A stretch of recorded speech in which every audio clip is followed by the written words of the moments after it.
Hi, hello and welcome back. Welcome back to another Onkruid video. A nice, short and sweet one. What do you think this is? This right here in the image. If you answered the bowl of spaghetti I dropped to the floor, close. It's a picture that sparked some interest, sparked some activity on the internet, on the World Wide Web, because people couldn't figure out what it was. And now I hear you saying it's just like a crappy picture or something, why would it even matter what it is? But it's a picture taken by the Curiosity rover on Mars. And last time I checked, there's no Italian restaurants on Mars, so how did the spaghetti get there? And this is unfortunately the part where I have to shatter your hopes and dreams. It's not actual spaghetti. What it is though, is a piece of debris from the space mission itself. NASA, whatever you want to call it, clarified that this is very common in space missions and that it's kind of an unavoidable side effect. Specifically, this piece of tangled debris they relate to something called Dacron netting. D-A-C-R-O-N, Dacron netting. And it's used in these kind of protective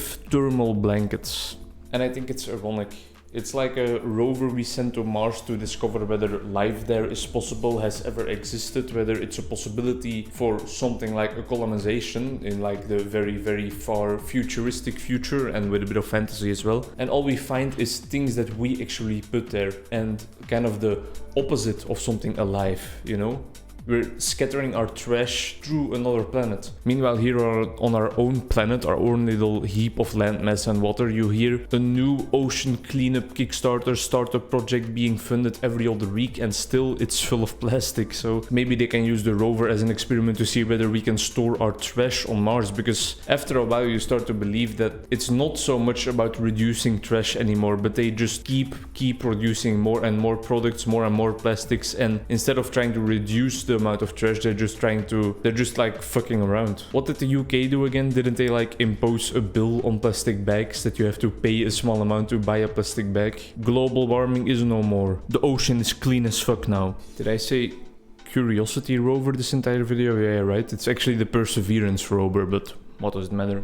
One of the funniest parts is that now NASA is worried that when the samples get collected, they could be contaminated with human data, with things that we brought to Mars, because of like damages to the landing gear when the rover landed and that material being spread out across the surface around there, for example.